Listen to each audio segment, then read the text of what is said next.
Hey everyone, so today we're going to talk about what you have to do to step away from Jehovah's Witnesses, whether that is permanently or even temporarily. I get some emails from people sometimes who don't really know where they're at. They'd like to just be able to take a break, step away from things. This advice applies to you too. The goal of this video is to give really specific, practical advice, so we're going to talk about things like money, mental health services, things like that. But because this is a worldwide religion, there's going to be an infinite variety of different experiences that people have. There's no one way out, and we're not meeting everybody at the same point in their journey.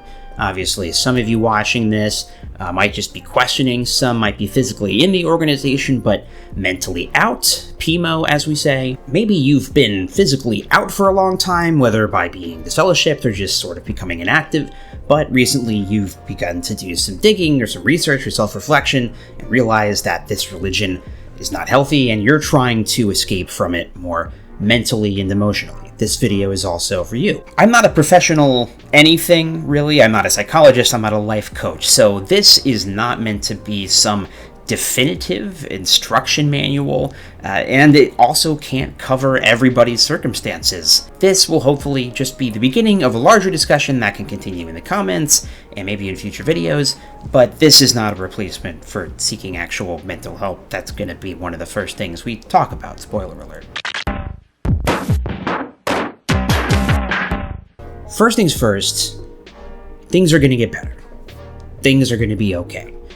But right now, wherever you're at, things are not okay, and that's okay. So what do I mean by that? You are in some way tied to the Jehovah's Witness religion, and there are various levels of ties to that, and you might just be somebody who was born and raised in it. Maybe you go more casually. Maybe you're very involved with it. You have a privilege of service, like a pioneer, an elder, a servant, something like that. You might be in a branch facility. You might be somebody whose livelihood depends on Watchtower. You live there. This is the stipend that you get at the end of every month. No matter what your situation is, though, we are tied to that organization. For most of us, that's going to be family, friends. It might be all of your family. For some people, it might be their employment. Maybe they're employed by a Jehovah's Witness. And for some people, it could be their spouse, their kids. No matter what it is, this is a really tricky situation that you're in, and that is terrifying when you're in a situation where now all of a sudden you're questioning the status quo of your life. If you're a Jehovah's Witness and you're doing what you're supposed to be doing, it is the very foundation of your life. And even if you're not necessarily doing what you're supposed to be doing, it's in there. It's rooted in you somehow. You might have been out for years, and still you find yourself thinking like a witness. No matter what, this is a huge part of your life that you are now challenging, questioning, and potentially trying to leave altogether. And that's going to make you feel not okay. There are times where you might feel completely elated because you feel like there's a world of possibilities. That's how I would feel a lot of times. But a lot of times I would go right from that to suddenly feeling an intense amount of despair and feeling like I want to drive off a bridge. What you're going through when you're going through a faith crisis or transition or whatever you want to call it, that is akin to a death. A lot of times people go through the stages of grief, but you're not necessarily going to go through all of them in the right order. There is no normal way to respond to an abnormal situation. Nobody should ever have to worry about losing their friends and family because they changed their religion. But that's a situation that you're in or might be in. So you're going to have crazy reactions to things. Your mood is going to go up and down.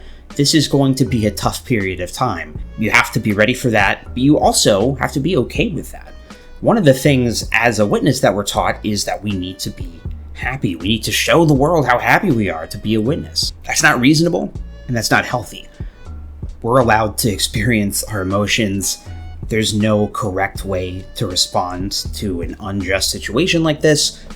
So it's okay that you don't feel okay, but things will get better as long as you take care of yourself. One of the things you're probably feeling is fear, and that's because Watchtower Publications publish really scary anecdotes of people who fell away from the organization, who stopped going to meetings or got caught up in sin, and as soon as they left, Satan's world chewed them up and spit them back out, and all of a sudden they were a heroin junkie under a bridge. Obviously, know that Watchtower has an incentive to only publish the bad examples, but also know that the reason why those kinds of things happen, and they do sometimes happen, is because Watchtower has set us all up in a situation where you are not allowed to thrive without the organization. You're taught that it's not okay to get higher education, you're told to be no part of the world, so you likely don't have many, if any, work contacts. If you're a student and you're in school, you might not be very close with your schoolmates. If your formative years were spent in the organization, you didn't experience all of the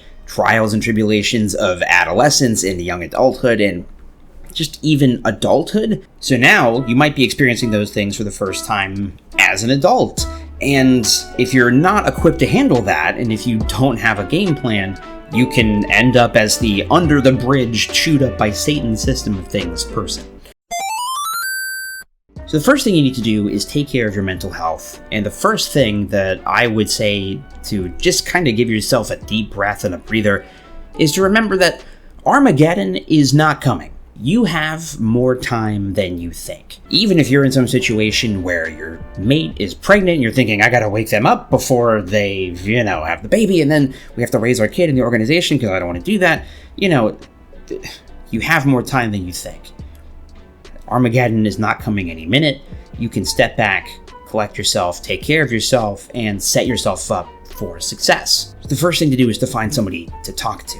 And yes, talking to people online is cool and good, and obviously we're still in a worldwide health crisis, so it's not always viable to meet up with people in person. But seeking professional help, if at all available immediately, is a really good idea.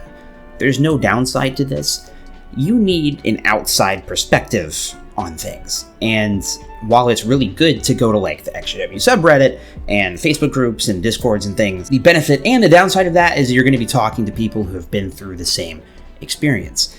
But none of us are professionals, and we shouldn't pretend to be. Hey, future Jake here, popping in. I'm editing the video now and realizing there's a couple things that I think are important that I might have missed, so I'm just gonna hop in here every once in a while with a few bullet points. If you're in Reddit and Facebook communities, you're probably gonna see a lot of dogmatic blanket advice. Your mileage may vary with a lot of that stuff. In the XJW community, just remember that your journey is unique. You are unique, and nobody has your exact circumstances except for yourself. So take and leave things as they fit your circumstances. Watchtower has a stigma against therapy. There certainly is a stigma in the culture against seeking professional mental help.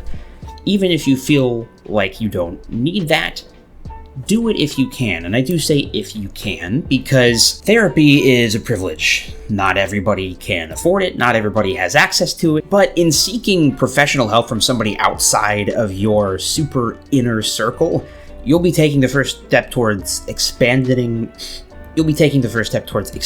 your social safety net. Like I said earlier, we're taught not to be close friends with people in school or at work. And so if you work for witnesses, you got a whole other problem, which we can talk about later. But for most people, you're in a situation where you don't know the people around you very much. You might not know your neighbors very much. That's going to have to change. Your goal as somebody stepping away from Watchtower is to be able to get in a situation where you can survive and thrive without relying on Watchtower structures. So you need to set up a situation where, even if it's just for the own self-knowledge of knowing that a good life exists outside of the religion, you need to make friends. Get to know your neighbors, get to know your coworkers, your classmates. If you work from home and don't get to interact with a lot of people, start looking at local groups, see if there's a local fan club or something, D&D campaigns. In addition to just broad XJW groups, there are also local groups. If you look for XJW in then your local city or state, you'll probably find something. So try and meet up with real people. You need to know for yourself that Watchtower does not have a monopoly on friendships and meaningful relationships. And this is a practical measure too, because in addition to just having a social safety network of people who can support you throughout this crisis, you're gonna maybe need to have resources. You might be in a situation where you're living at home and you're completely reliant on Watchtower, or you might be in a position where you are just reliant on witnesses for your employment. You need to make friends who might be willing to let you crash at their place. And it does take effort. Getting mental help and forming friendships is going to take educating yourself on what resources are available in your area. So the next thing you need to do, in a very broad and a very specific sense, is to educate yourself. That might be from a pure survival standpoint. If you're in a situation where you're currently reliant on Watchtower financially, or your parents who are witnesses financially, you need to educate yourself on how you can get employed, how you can get a source of income, or maybe even just a place to stay. Educate yourself on what your options are, and then, make practical steps to make that happen. Educate yourself on what's happening without the Watchtower lens, and that can mean a whole lot of different things. Obviously, the biggest thing is going to be the perspective on Watchtower itself. Like, do the work to read stuff historians have written about Watchtower. Read, Crisis of Conscience and read Apocalypse Delayed. Learn everything you possibly can about this thing that you dedicated your life to. Because the more you know, the more confident you are that you're right. As witnesses, we often, joke about all the reminders we get, to the point where we even get reminders about why we need reminders. Well, most facts aren't like that. You don't need to constantly re-indoctrinate yourself with reality. You do need to constantly re-indoctrinate yourself with a fake version of reality that could potentially wear off if you start thinking critically. One of the reasons why we think we have the truth is we have shut out any alternative perspectives that might make us critically examine whether or not that is actually the case. So now you can do that. Educate yourself, get differing viewpoints on things, put a critical lens to all the stuff, and that is going to make you feel more motivated to leave. The more assured you are that you have accurate information, the more confident you feel speaking about that thing, and the more confident you feel acting on that thing. To that end, think about going back to school. I personally left the religion, having not been in school for a long time. I, like most witnesses, had very little higher education. I went to a community college for a couple of years. But I called the school, and it turns out the credits that I had actually still worked and carried over, and that if I wanted to, I could re-pick up my education at any time, and I would pretty much have all my prerequisites down. Prerequisites down. Enunciation is the point I'm working on in the PE book. If you don't have any education, look into scholarships. Look into practical measures that you can take. Educate yourself on what your education options are.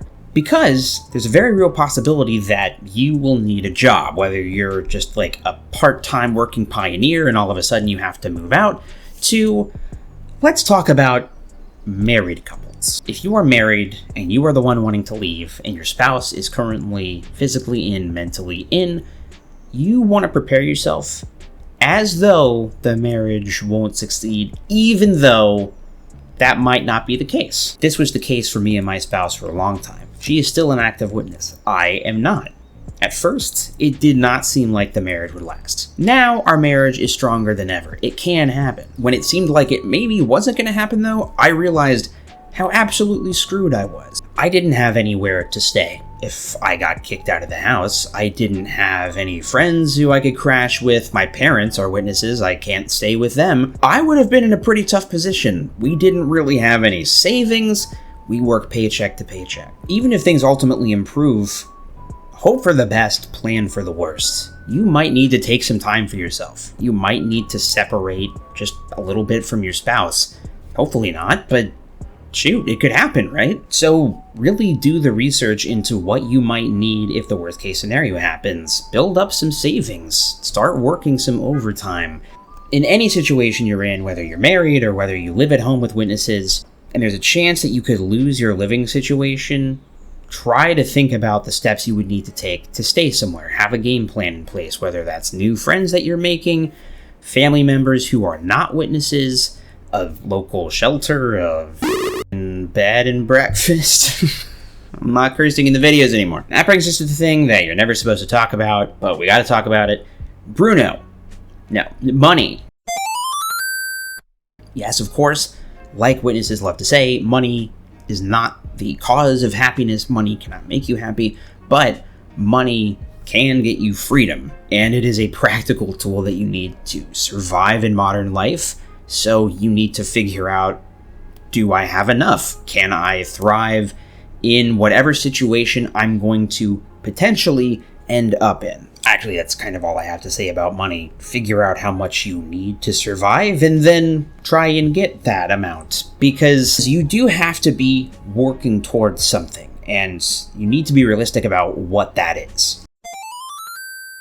Whether you're just trying to step away to recalibrate from the religion, or you want to firmly leave, you need to be realistic about the scenario that ostracization, being pestered, and potentially shunning are at the end of this road. Now, this does not mean that you have to go from being an exemplary publisher in the congregation to being a chest-thumping apostate. That is not what that means. Only you can know what the end goal is of all this. But at some point, it's gonna mean being pestered by witnesses to varying degrees of severity. If your goal is to take some time away from the religion, you know that you're in a religion where you can't just text your church leaders and say, hey, I'm fine, but I need a little break from church. Hopefully I'll see you again in a couple months. That's not going to work, right? To be clear, you can absolutely send that text message and then mute your phone or get a new phone number or something. But if you want to take a break and try to keep all the contacts you have and not lose any kind of social normalcy in the congregation, you can't have all that. If you take a break, people are going to notice, people are going to pester you, and you'll lose some social standing. People who step away are considered to be at least a little iffy on the association scale. If you're not okay with that, I guess you need to get okay with that. I don't really know what to tell you. Watchtower has set things up so that there is no way to leave the organization with dignity. That's a reality that you're going to have to face. Now, that's not to say that you have to leave forever and that you can never go back, but the reality is you're going to get a lot of concerned text messages. How comfortable are you getting those messages? How triggered are you going to be with constant concerned messages? We missed you at meeting. Hey, do you want to come on my Bible study? Messages, that kind of thing. If you anticipate a lot of that and you anticipate that that will upset you, you might want to start blocking people. You might want to start at least muting people. Consider getting a new number. I mean, literally just weigh it on the scale of whatever you're comfortable with, but know that that stuff is going to happen. The elders are going to want to meet with you. You don't have to meet with them. You can just say no. They might be persistent. You can just say no. One thing that XJWs will say sometimes is that, elders have no power over you. That's not entirely true. I think what we generally mean when we say that is, when you start analyzing what the elders actually are, you realize they're just guys. There's nothing special about them. They're not actually angelically, Holy Spiritually directed. They're just some guys in your neighborhood who happen to think that they were appointed by Holy Spirit. In that sense, they don't really have any power over you. But they are the ones who can organize a judicial committee and decide whether or not you're going to be disfellowshipped. So that is power, no matter how thin and flimsy the premise behind it is. Probably nobody wants to be super rude. I shouldn't say nobody. Maybe somebody wants to storm into an elders meeting and tell everybody off like they're a, person quitting their bad Amazon job and they get to yell at Jeff Bezos. But I think most people want to just sort of be nice, but kindly let people know, hey, I'd really like some space right now. Despite what it seems like, you don't have to tell them more than what you're comfortable with. As witnesses, we're told that lying is basically the worst thing you can possibly do. It's something that Satan invented, the father of the lie. But in this situation, lying is inevitable and often necessary for survival. So you're probably going to have to make peace with that. That doesn't mean that you have to be a snake in the grass trying to trick people, but if you want to maintain cover and manage your exit properly, You're probably not going to be able to be completely open and honest about your situation all the time to everyone. But Watchtower lies really nefariously all the time, so don't worry, you're in good company.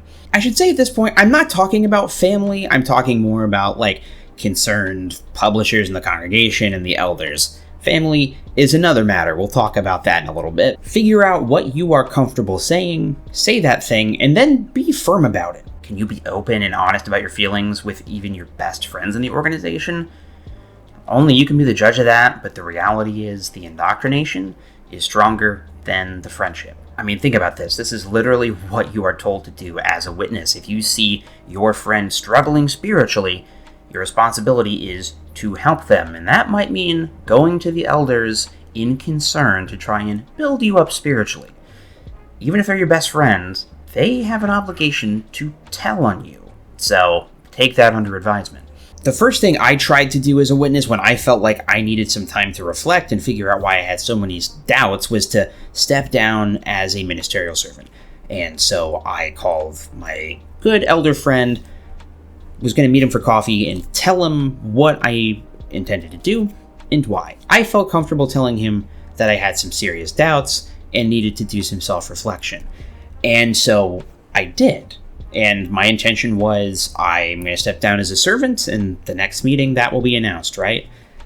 By the end of it, I was like invited to a family worship meeting, and I was still a servant, and I did not step down. And I was driving away and kind of like had a moment in the sitcom like, wait, what just happened? Obviously, their intentions are good, but their goal is going to be to not let you take a break. The main thing that we're told as witnesses that if you start to feel low, whether mentally, emotionally, or spiritually, the answer is to triple down on the truth, not to take a little step and reduce your workload. You taking a break is going to run contrary to all of their instincts. It's going to sound exactly wrong to them, but you can be firm about it, and eventually they will get bored and leave you alone.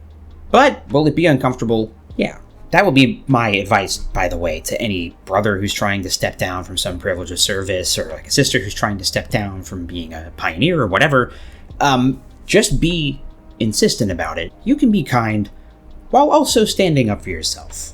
You know, this is a volunteer organization. They're not paying you money, really. Even if you're in Bethel, you're getting like a stipend. You can tell the elders or your fellow congregants whatever you want, but probably your instinct is going to be to tell them that you're a little depressed and so you need to step down.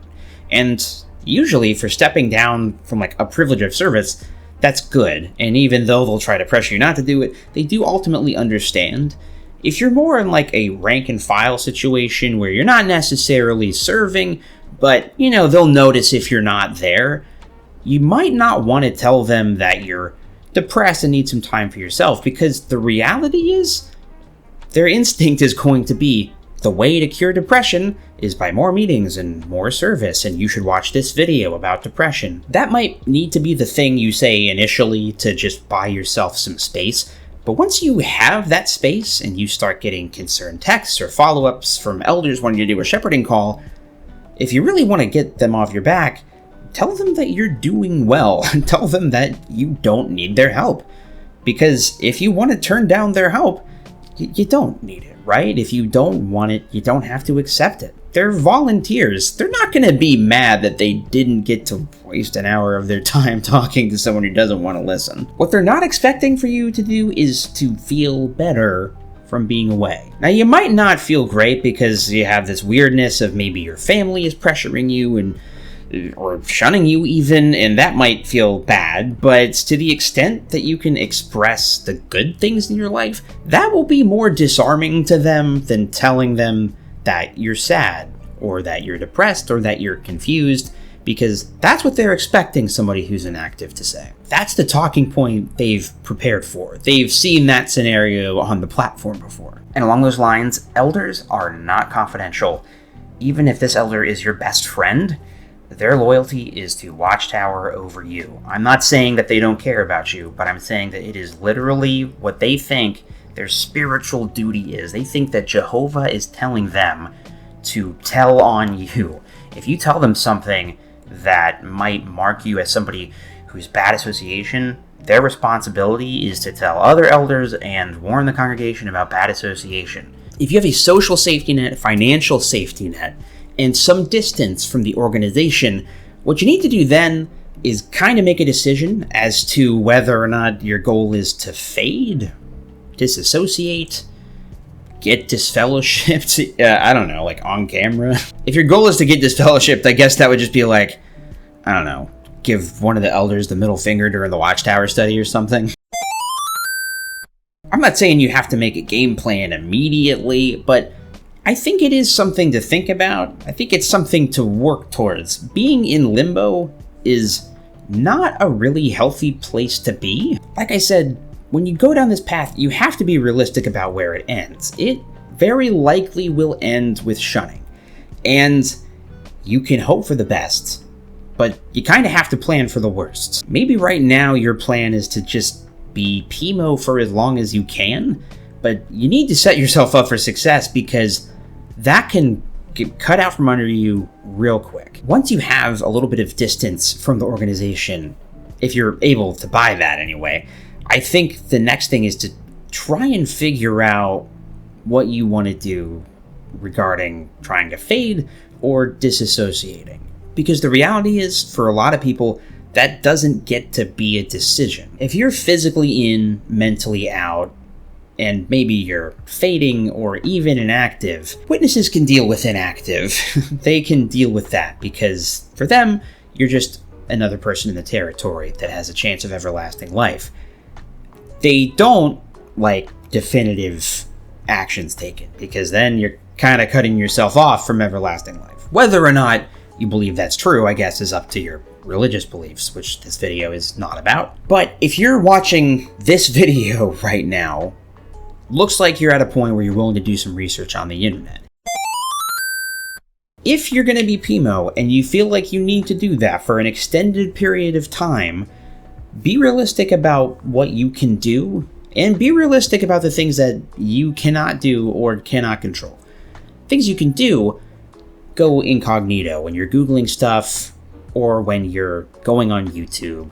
Make separate Reddit accounts. I would say stay off of Twitter. I've heard stories of people that unlinked their numbers, made sure that their accounts weren't linked, and still, for some reason, their apostate account. I experienced this. I had a Twitter where I would post and vent as a physically in, mentally out person, and my alt account got recommended to my mom because she followed my normal Twitter. Turns out I had my phone number linked to both accounts. But I also just talked to somebody recently who did not have any of their information leaked, did everything possible, and still, somehow, their sister ended up being suggested their alternate account on their feed. And this is why you can't get too comfortable as a PIMO, because people could find your stuff. And this is why you shouldn't get comfortable as a PIMO, because that's not a healthy way to live. Being physically in, mentally out is a constant source of anxiety. You're worried about getting caught. You're being triggered by things that you no longer agree with at the meetings. You might be hiding things from your family, which we will talk about family in a little bit. That's not a healthy headspace to live in. And no matter how long you can, physically retain the ruse of sort of being in but not, whether or not what you're physically capable of, mentally, that takes a toll. I did it for a couple years, and by the end of it, I just about Minecraft myself. So don't let your eyes get too big for your stomach on the timeline thing, just for your own mental, emotional health. I'm not saying you have to set a date on the calendar where you want to leave by. I did do that for myself, and I found it helpful. But if you plan for your exit, you at least have that safety net in place. If for some reason your fade or your PIMO status gets blown up, somebody finds an alt account, or your search history, or your hardback copy of Crisis of Conscience, and you left it on the back of the toilet. But the wild card in all this is family. Let's say you're a young person, maybe even a minor who lives at home with your parents, and you're completely reliant on them. There is a possibility, it has been known to happen, that people get kicked out for even stating that they question the Jehovah's Witnesses. That's terrifying. It's horrible. That shouldn't happen. But it has happened, and you do need to think about the possibility of that maybe happening. So make friends, make contacts, talk to your school counselor. Do research into what kind of resources young people who are in potentially abusive situations have at their disposal, because that is what that is. If your parents are willing to kick you out because of a disagreement on religion, that's not cool, and you need to know what to do in case that were to happen. I'm not trying to fearmonger or anything. I'm just saying this happens to tons of people, and just be realistic. You know your parents, but you don't necessarily know how they'll react. If you're a minor stuck in the organization, go to jw.support or recoveringfromreligion.org. These are invaluable websites. They have tons of phone numbers and resources that can help you, live hotlines that you can call, suicide prevention, lots of great articles from people who know exactly what you're going through. Go to those websites. Those are really good resources. As far as how to communicate with your parents to best maintain your cover, if there was a universal rule on that, somebody would have talked about it already. Everybody's parents are weird and different, so I don't know what to tell them. I don't know what you're normally like and how they know when you're upset, you know what I mean? If your goal is to maintain your cover for as long as you can, then yeah, you might need to actually go to meetings and go out in service and do what you need to do to not get kicked out of the house at all costs. And the only thing I can say to that is just try and find ways to make the meeting fun. If you have a tablet, try and find a discreet way where you can read a fun book instead of whatever the week's creepy watchtower is. If you're out in service, actively do a bad job, see how that goes. So if you're somebody living at home with your parents, and you believe that your living there is contingent upon being a witness, make sure that you have everything set up you possibly can before you start being more outwardly, for lack of a better word, worldly. If you're married, my advice is to be as honest as possible as early as possible. Be as open as you feel comfortable being as soon as you possibly can.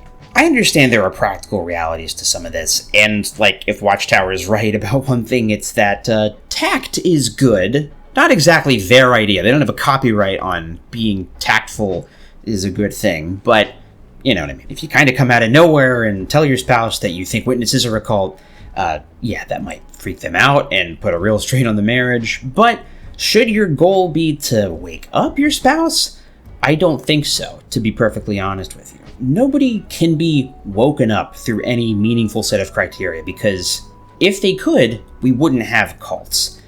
The reason why we have cults is because it's hard to get people out of them. Once people commit to something, it's really hard to convince them that they're wrong. It's easier to con somebody than to convince somebody that they have been conned. And maybe you're watching this and you don't think that the religion is a cult or anything. I'm just saying some people do, and that's a cause of conflict, right? As far as what you're comfortable with, that is something only you can determine, but I don't think your goal should be to wake them up. Only you were able to do that for yourself, and only they're going to be able to do that for them. But if you're open and sincere about what is bothering you, they love you, right? They're going to notice the emotional impact this has on you, and even if they're freaked out by it and they think it's wrong, they at least will be able to see that it's important to you.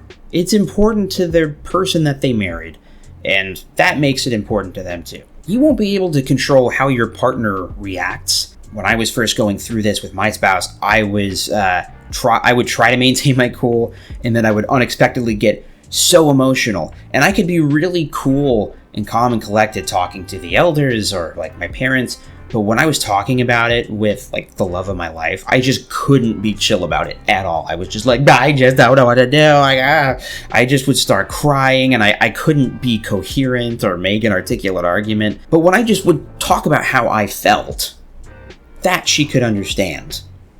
Maybe she didn't understand why these things, these doctrines that we once held precious were suddenly making me feel so terrible, but she could at least see on my face how I was feeling, right? Be honest about what you're feeling, or at least how it's affecting you. Be as open and honest as you feel you can to keep the peace, and know that you can't control what they're going to do. So again, you do have to plan for the worst. Your spouse might leave you. They might want to take a break. They might not. They might secretly agree with everything you're saying. You just have no idea. If you're married to somebody who's physically in, mentally in, try and have difficult, maybe high emotion conversations in a neutral place, if at all possible. Obviously, these things can just blow up and happen out of nowhere, but if there's something that you really want to talk about with your spouse and you know that it's going to spark an emotional conversation, maybe try not to do it in the house. What me and my wife found really helpful was maybe going to dinner and discussing something there, or like at a bar or a cafe, somewhere where we're in public and we're not in the confines of our own home. Try and keep the home as peaceful as you can. Not everything is in your control. You obviously can't control how your spouse is going to react, but it's something to consider. So just know that that's going to be an uncontrollable situation. Control the stuff you can control, set yourself up for success, and make sure that your motives are, I want to be open and honest about myself, not I'm going to try and preach to my spouse and convert them to my side. When it comes to communicating with family who doesn't necessarily live in the same house as you anymore, like, brothers and sisters and parents, in-laws, I got to go back to the thing that we talked about earlier, which is disarming them with positivity. You can make them be the ones to bring up spiritual things, and you don't have to agree or disagree with them. But if they ask how you're doing, talk about the good stuff that's going on, whatever that might be. Obviously, everyone's family is weird and different. You don't know how they're going to react. You know how they like to press your buttons. Try to focus on things that are going well with you. Don't give them things to pick at. They'll probably find some of those on their own, right?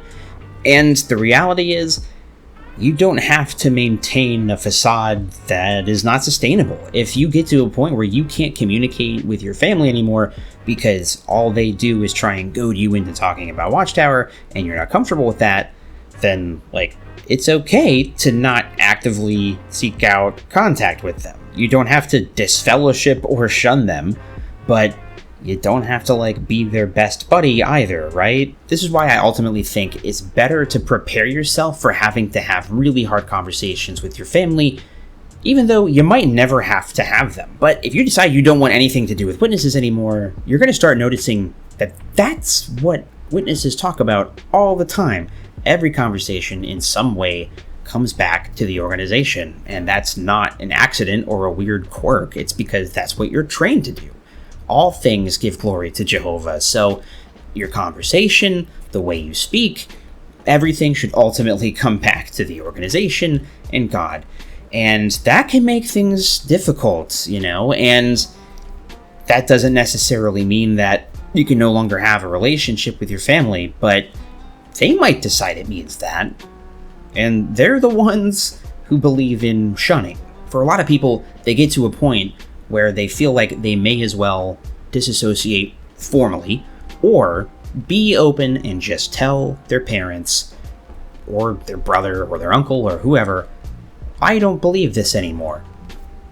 That's going to spark a really difficult and emotionally high conversation, and you can't possibly prepare for it, other than it's good to know that it can happen. These sorts of conversations are sometimes emotionally devastating. There's no way to plan for how you're going to react to that. There's no way to plan for how they're going to react to it. I do think it's useful to know that it's going to happen. I was not chill or calm or articulate when I talked to my parents when I finally told them that I no longer believed. But I was able to take that deep breath and say it, because I had known and grieved for the past year or two of my life that this was going to happen. I'd gone through all the stages of grief, and the only thing I hadn't gone through was acceptance. You know what I mean? So that's kind of where you have to get with your family sometimes. If they're not willing to just not talk about religion, which of course is a very reasonable boundary to set, it's also a very difficult boundary for witnesses to follow. And so, for some people, they feel like they just need to say that, and then that's a line in the sand. You're saying, this is not my religion anymore.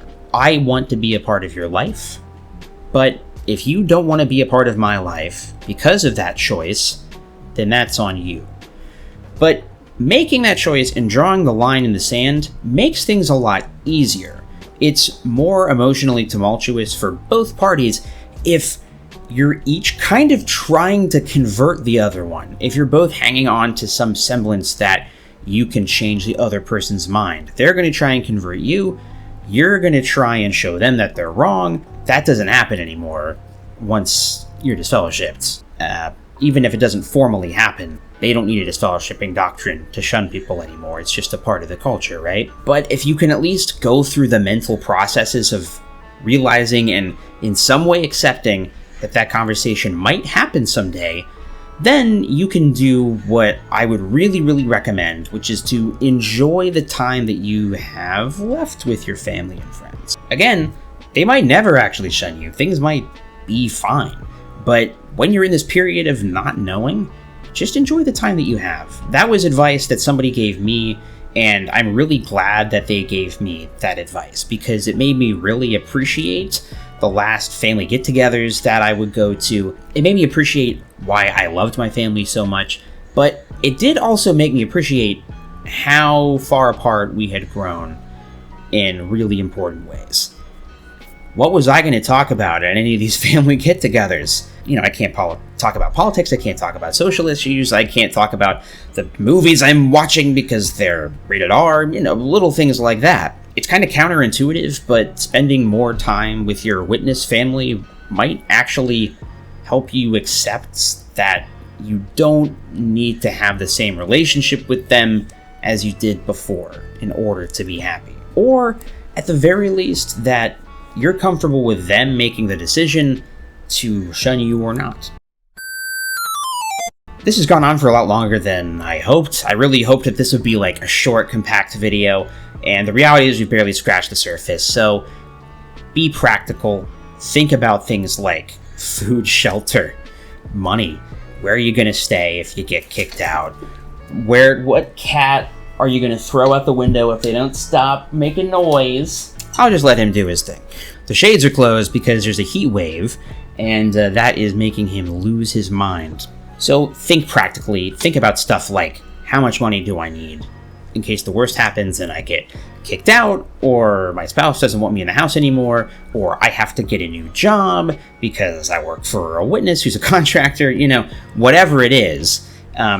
Take practical steps and realize that, God dang, hey, realize that there's no normal way to react to such an abnormal situation. Know that nobody's journey is the same. Know that your mileage may vary with any advice because everybody's journey was different. And know that you're going to do stuff that you really regret. You're going to say things to people you love that you weren't planning on saying. You're going to hear things that you would never think that you would hear. You're going to make mistakes that you simply didn't know about. You didn't know this could be a mistake a person could make, or maybe you're making some mistakes on purpose because you want to go through the mistake-making phase of your life that you never got to have as a witness. Some bad stuff will happen. It's really, really hard to tell your family that you don't agree with them anymore. And you don't have to do it tonight. You don't have to do it tomorrow. You don't have to do it in the next year if you don't feel like it.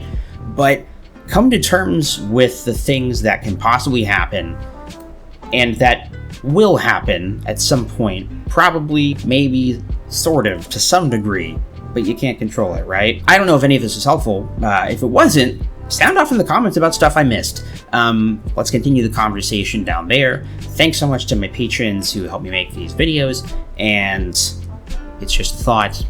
Y'all have a nice day.